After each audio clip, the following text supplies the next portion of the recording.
Mungkin saya pakai baju hitam-hitam karena saya sedang berduka atas matinya demokrasi dan penegakan hukum dan HAM di Indonesia.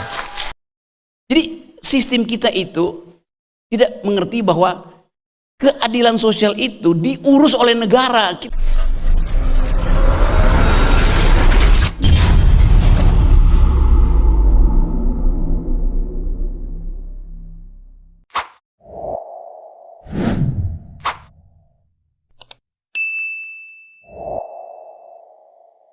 Oke, saya rasa sudah banyak sekali di kepala teman-teman yang siap ingin bertanya. Saya ingin pertanyaannya singkat langsung kepada poin pertanyaan. Gak usah berorasi, saya tahu Anda sudah pintar. Kadang-kadang Anda sering bernarasi panjang, nanyanya dikit gitu ya. Gak usah tunjukkan bahwa Anda pintar, saya tahu Anda pintar. Cukup pertanyaan dan biar langsung segera dijawab. Silakan kita mulai dari sisi kanan dulu, satu laki-laki. Wah, kamu ganteng banget. Ya, kamu yang baju hitam ya. Yang kedua dari sisi tengah. Ya, kamu yang kamu berdiri.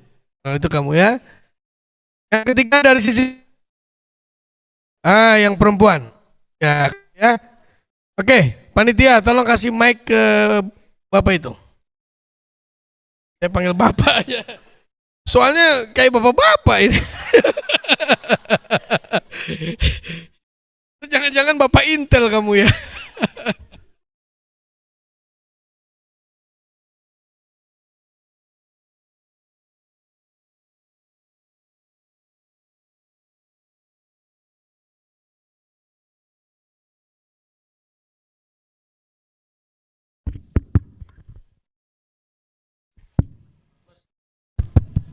Cek cek cek cek cek Satu, cek. dua, satu. Oke. Baik, assalamualaikum warahmatullahi wabarakatuh. Mungkin perkenalkan, nama saya Ahmad Junaidi dari teman-teman BMKM Unmul. Saya ingin bertanya, pertama, mungkin saya pakai baju hitam-hitam karena saya sedang berduka atas matinya demokrasi dan penegakan hukum dan HAM di Indonesia.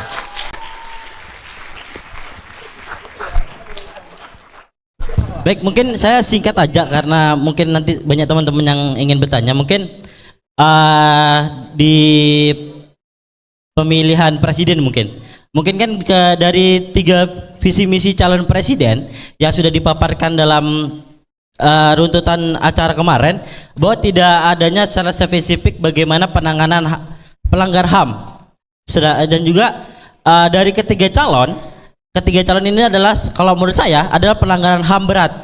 Karena pertama berbicara terkait dengan Ganjar ada Wadas, Prabowo ada aktivis 98, dan juga Anies bagaimana Pilkada Jakarta. Bahwa pelanggaran HAM yang dilakukan ketiga calon itu menurut saya sangat berat karena dampaknya sangat besar.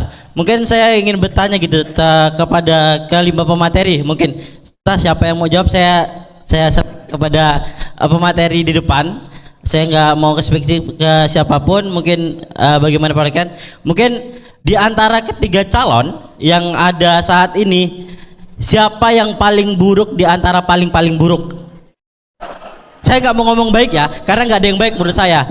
Siapa yang buruk di yang paling buruk? Mungkin itu pertanyaan dari saya. Wassalamualaikum warahmatullahi wabarakatuh. Ya. Yang paling buruk adalah yang mengusung mereka. Nggak usah dijawab. Ya, saya izin. Kira nggak perlu jawab ya. Karena yang mengusung lah. Ya. Saya tidak ingin pemateri saya bermasalah dengan menyebutkan siapa yang paling melanggar HAM. Ya, bukan wadahnya di sini bicara itu. Setuju Bang? Atau perlu dijawab?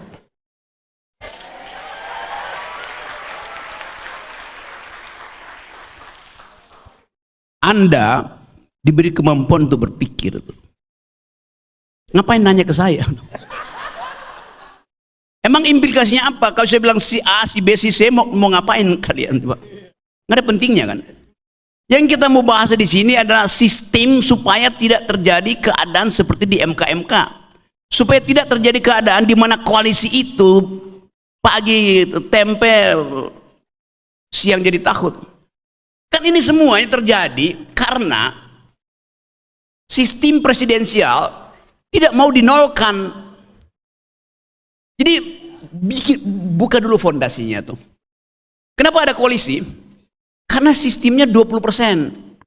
Di mana di dunia ini ada sistem presidensial dengan parameter threshold 20%. Apakah konstitusi kita punya sistem threshold? Anak hukum, ada nggak? Ada. Yaitu presiden terpilih kalau dia memenangkan 50 plus 1% suara pemilih. Cuman itu thresholdnya. Itu threshold untuk menentukan presiden terpilih. 20% itu threshold untuk membatasi pencalonan presiden. Ngaco. Semua kita boleh mencalonkan diri. Kalau kita dapat 50% boleh, kita menang. Tapi ini partai politik bikin aturan buat dia sendiri. Hanya yang punya kursi 20% itu yang boleh mencalonkan. Dari awal ini udah ngaco. Jadi Anda bayangkan satu partai yang udah mau punah, tapi karena pemilu lalu dia punya 20%, dia masih bisa cewek-cewek nyalonin presiden kan tolol namanya. Sorry. Bodoh no. Bukan bodoh, goblok. Dungu.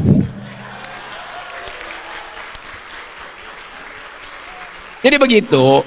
Jangan lagi bertanya siapa-siapa, Anda periksa aja sendiri tuh. Karena itu pertanyaan konyol, itu pertanyaan wartawan pun, siapa yang akan jadi presiden? You nggak bisa pikir sendiri bahwa dari awal saya 2 kali pergi ke Mahkamah Konstitusi untuk minta judicial review, ditolak. Nah sekarang partai-partai tersiksa. Koalisi itu dalam teori ilmu politik dari awal sampai akhir konstan, namanya koalisi itu. Ini koalisi pagi hari dipimpin Pak Jokowi. Begitu Pak Jokowi makan siang, koalisinya berubah, tergantung menunya. Malam berubah lagi, mana ada koalisi berubah-ubah? Tuh, itu berubah-ubah mengikuti otak kepala negara yang berubah-ubah. Ya. Terima kasih pertanyaannya, tapi maaf kita nggak bisa Anda suruh pikir sendiri aja, kata Bang Rocky ya. Oke, penanya kedua silakan. Ya. Mana? Panitia kasih mic-nya dong. Oh, sudah. Oke. Baik. Assalamualaikum warahmatullahi wabarakatuh. Salam Om Swastiastu, Namo Buddhaya, salam kebajikan, salam sejahtera bagi kita semua. Perkenalkan, nama saya Rahmat Indrawan, mahasiswa semester 3 Fakultas Hukum Universitas Mula Warman. Nah, saya tegur dulu cara berpikirmu ya. Salam sejahtera buat kita semua. Anda kasih salam pada dirimu sendiri. Salam sejahtera dari saya untukmu. Salam itu dari saya untuk kamu. Nangkap nggak logikanya? Nangkap. Ngapain salam sejahtera buat kita semua tuh? Itu artinya Anda nggak bertanggung jawab. Jadi memberi salam itu kejujuran saya. Saya memberi salam dari saya untuk kamu. Kalau bilang salam sejahtera buat kita semua, objeknya siapa? Saya kasih salam pada diri sendiri juga. Begitu cara berpikirnya. Assalamualaikum warahmatullahi wabarakatuh. Salam warahmatullahi. Oke. Terima kasih Bang Rocky atas masukannya. Ya itu pelajaran mahal itu, pelajaran mahal. Ya buat kamu. pelajaran yang sangat berarti, jadi selama ini saya salah ternyata. Oke, baik. Iya. Oke, baik. Kurang lebih saya ingin membawa pernyataan dari Margaret Thatcher yang mengatakan dalam politik jika ingin memintakan kepada laki-laki hanya bisa mengatakan sesuatu, sedangkan jika ingin meminta sesuatu untuk dilakukan maka tanyakanlah pada perempuan. Jadi secara eksplisit Margaret Thatcher ingin mengatakan bahwa rahim laki-laki adalah buruk dan rahim perempuan ternyata lebih baik daripada rahim laki-laki. Yang mana ini sedang terjadi dalam politik kita saat ini. Yang mana dalam politik kita di Indonesia banyak peperangan terjadi di antara kaum laki-laki, sedangkan di kaum perempuan itu sendiri tidak secara eksplisit timbul ke permukaan. Kita tahu, dan selanjutnya saya ingin mengatakan bahwasannya hukum dan moralitas seperti apa yang telah saya dapatkan pelajaran 2 hari yang lalu terhadap dosen saya. Beliau mengatakan bahwasannya hukum dan moralitas adalah 2 mata uang yang tidak dapat dipisahkan. Yang mana di dalam politik kita saat ini, jika kita mengacu kepada prinsip Salus Populi Suprema, Lex Esto yang mengatakan bahwasannya keselamatan rakyat adalah hukum tertinggi. Tetapi pada negara kita saat ini, keselamatan rakyat itu ada di bawah rata-rata. Yang mana buktinya sekarang kita berdiskusi mengenai pemberantasan korupsi dan penegakan HAM. Itu menyatakan bahwasannya keselamatan rakyat itu tidak terwujud. Dan saya ingin meminta pandangan kepada Bang Rocky dan mungkin para narasumber yang hebat di depan sana. Saya ingin meminta pendapat bahwasannya bagaimana jika hukum itu bertentangan dengan moralitas, dan bagaimana jika moralitas itu tidak ada tanpa hukum. Sekian, terima kasih. Karena hukum tanpa moralitas ibaratkan lentera dipegang oleh tangan maling, sedangkan moralitas itu seperti lentera dipegang oleh anak bayi. Sekian, terima kasih. Nah, itu sudah kamu jawab. Kamu nanya itu, kamu udah jawab itu. Bagaimana hubungan moralitas dengan, sudah kamu jawab sendiri. Iya kan? Filsafat terakhir yang kamu sebutkan itu sudah jawaban atas pertanyaan kamu kan? Ya siap, tapi saya ingin meminta pendapat yang lain terhadap apa yang terjadi di negara ini menurut narasumber-narasumber. Oke, kita hargai. Singkat saja, Bang, silakan. Oke. Tadi, if you want something said as man, if you want something done, and as a woman, yaitu Margaret Thatcher ucapkan itu ketika dia sedang berkuasa. Margaret itu anti keadilan sosial. Margaret Thatcher datang dari tradisi neokonservatif itu. Jadi Anda kalau baca itu moral itu bagi Margaret Thatcher nomor belakangan itu. Jadi Anda hati-hati bikin quotes itu ya. Di era Margaret Thatcher ada prinsip bahwa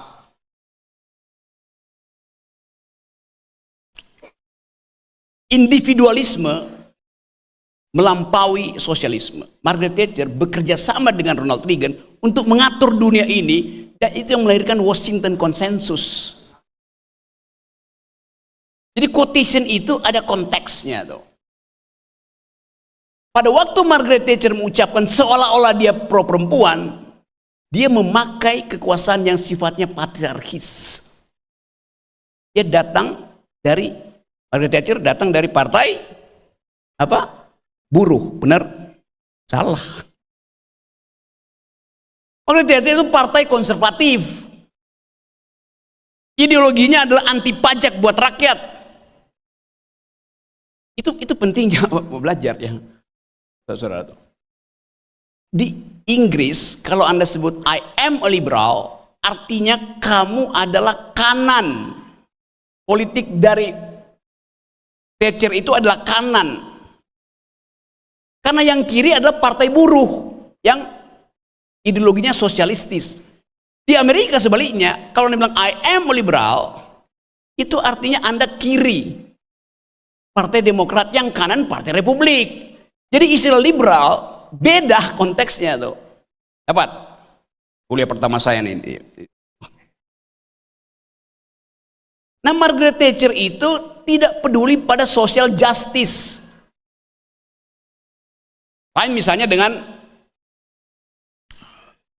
Miliband waktu memimpin Partai Buruh Inggris. Miliband setara pikirannya dengan Obama. Di Amerika, social safety net itu dibuat sedemikian rupa sehingga tidak boleh ada orang yang tercecer hanya karena penyakitnya tidak bisa dia bayar tuh. Sistem asuransi Obama itu lebih bagus dari BPJS kita. Kita masih bayar. Karena ini asuransi kita bayar pada negara tuh. Padahal negara diwajibkan oleh konstitusi untuk memelihara fakir miskin. Kita nggak boleh bayar kesehatan, itu tugas negara. Ini negara social justice, bukan negara libertarian kan. Jadi itu masalahnya. Cara kita bernegara ditentukan oleh paradigma yang kita pimpin, yang kita ingin jadi tuntunan. Kalau Anda misalnya sakit, kalau Anda bekerja, Anda sakit, seorang perempuan jadi pekerja, dia sakit, BPJS bayarin dia tuh. Begitu dia pulang rumah, nemui suaminya lagi pingsan. Karena suaminya bilang, selama istri dia sakit, dia juga nganggur, harus rawat anak-anaknya tuh. Anak istrinya di rumah sakit. Istrinya bilang, ayah saya udah sehat. Ayah bilang sekarang saya sakit karena saya berutang pada tetangga. Karena negara hanya mengurus orang sakit di rumah sakit. Keluarga yang ditinggalkan tidak diurus. Ya berutang lah. Jadi sistem kita itu tidak mengerti bahwa keadilan sosial itu diurus oleh negara. Kita nggak boleh bayar pajak hanya untuk dapat kartu BPJS. Itu salahnya kan negara ini. Tapi Jokowi terus pamerin, kita udah urus kehidupan politik. Iya. Pemilih kita hari ini 80% dari pemilih Indonesia hanya lulus tahun ke-7, artinya tidak lulus SMP. Mereka inilah yang menunggu BLT di gang-gang tuh. BLT itu ada siksaan pada rakyat. Rakyat nggak punya lagi imajinasi untuk bekerja, karena mereka tahu akan ada BLT. Jadi kemiskinan dipelihara supaya bisa dimanipulasi sebagai suara setiap kali pemilu. Itu jahatnya di situ sistem ini. Jadi kita mau bongkar itu, saudara-saudara. Nah, saya menginginkan supaya mahasiswa mampu untuk melihat hal yang tidak ada di dalam headline. Itu kan yang Anda tanya tadi, siapa itu di koran banyak itu cerita itu. Jadi biarkan ada pikiran tumbuh dari mahasiswa umum supaya berpikir do think the unthinkable. Yang tidak dipikirkan orang itu yang Anda pikirkan. Masuk tadi saya kritik bahwa kebanyakan kita quote aja tuh. Sama seperti kita quote, Ki Hajar Dewantoro bilang bahwa pendidikan Indonesia ada prinsipnya. Ingarso sung tulodo, ing madya mangun karso, tutwuri handayani. Iya, itu normalnya begitu. Yang dipraktekkan oleh Pak Jokowi lain. Ingarso sung korupsi, ing madya mangun dinasti, tutwuri cawe-cawe. Itu terjadi.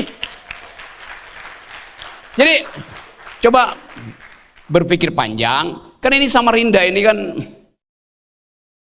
coba Anda lihat ini ada Sungai Mahakam. Itu sungai siapa itu?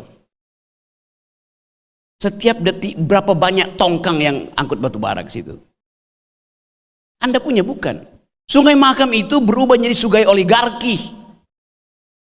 Itu dasarnya. Langsung ke Cina, baliknya ke Samarinda apa? Nggak ada apa-apa tuh. Itu yang mesti kita kontrol. Jadi mulai dengan fakta-fakta kecil itu.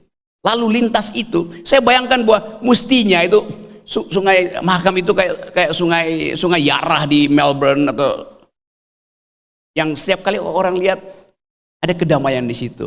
Saya ingin Sungai Mahakam itu jadi tempat kalian pacaran, menunggu senja di situ.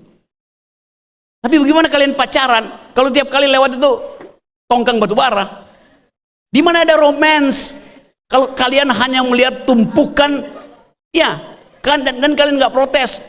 Batu bara itu adalah fosil nenek moyang saudara. Ya pergi begitu aja kan. Tidak ada romance di situ. Padahal kota ini namanya Samarinda. Kalau senja mestinya jadi Samarindu.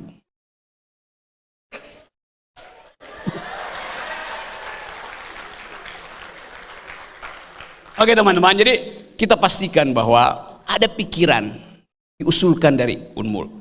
Pikiran bermutu bahwa generasi Samarinda berhak untuk memperoleh kecerdasan, dan dengan itu seluruh potensi Samarinda itu harus dikembalikan pada teman-teman di sini. Jadi itu dasarnya. Nah, sekali lagi ini provokasi saya, provokasi akal pikiran.